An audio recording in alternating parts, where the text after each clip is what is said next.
Good morning, my loves. I hope you guys are all well. I wanted to do this post based around a spiritual awakening, okay? And I know a lot of you here that are watching have probably experienced some level of spiritual awakening or a Kundalini activation. And for some of you, maybe you're still sitting there and not really sure what it fully is. And for some of you, maybe you've gone through it and you don't even know it. For some of you, this is your first time going through a spiritual awakening, okay? For myself, I was 21 years old when I experienced my first spiritual awakening, and I had no idea what was going on. I had no idea what was going on with me. And to be honest, it was quite scary.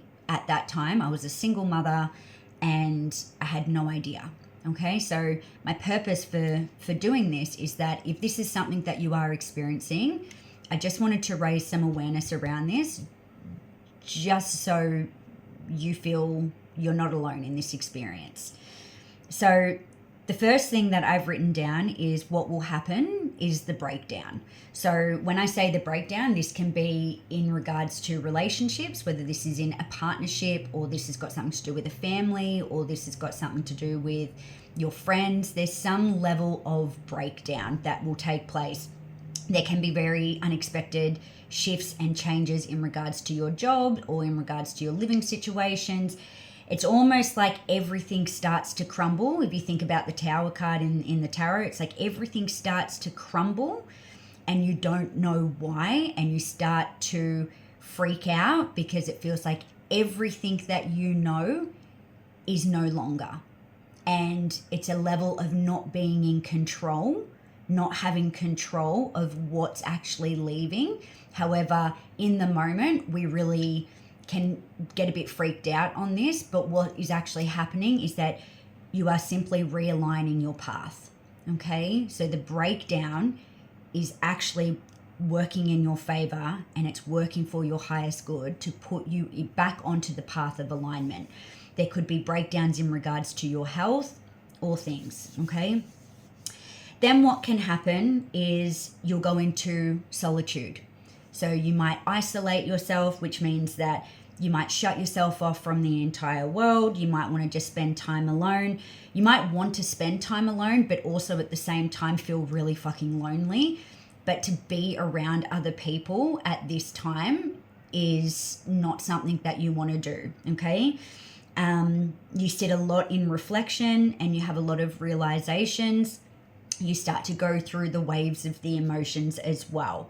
So then that leads me to my next one. We go through the waves of the emotions. So if there have been relationship breakdowns or there's been something here, we tend to move into deep grief. There can be anger. We can blame ourselves. We can shame ourselves. This is all happening for your highest good again, okay? Because this is clearing and breaking away all of the energetic blocks, okay? And all of the emotional blocks. And then we kind of shift into a state of why. We start to question why. Why did this happen? Where am I going? Who am I without this? There's like this breakdown period that what you once thought you knew and you believed, somehow this all starts to shift. So your belief system is going to start to alter and it's going to start to change. There's an identity piece that's going to start to kick in. So what you once knew externally and internally, there's something there that starts to question, okay? And then what gets shown is the ego. So this is going to highlight the patterns, whether you're a people pleaser, whether there's a level of control, whether there's fear-based patterns that are there. There's something that will come to the surface, and this is where we call our shadow work, our shadow aspect, is that our shadows will be brought to light, and this can be really uncomfortable because this is where we tend to want to run away because we're faced with all of these hard truths about ourselves, and it's presenting for us to take accountability in order for us to clear it, to step into our highest timeline of ourselves, to get closer and closer and closer back to our soul essence, okay? But this can feel quite intimidating, and you will be shown aspects of yourself with every single person that is around you. Okay, so this is where our fears can come up, and this is where it's easier to run away rather than to stay put and actually face whatever it is that you're dealing with head on. I also want to state that your shadow aspect, what we call our inner demons, what we call the parts of us, of our ego that we deem as bad, it's not bad. Nothing about you is bad. You are a soul essence.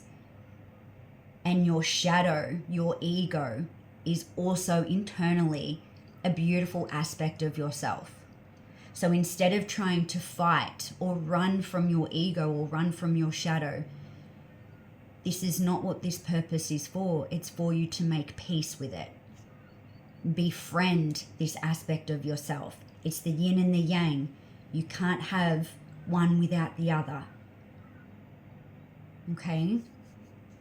And then what will happen is that you'll start to see all the signs and synchronicities. And this is where people start to go all woo-woo, because we look at absolutely everything as a message. So you might see the numbers 1111, 111, 222, 1010.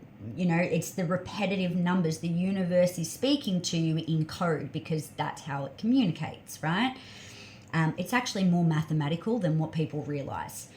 They'll start to talk to us through songs, frequency, vibration, right? It starts to turn on our clairs, what we see, what we hear, what we feel, right?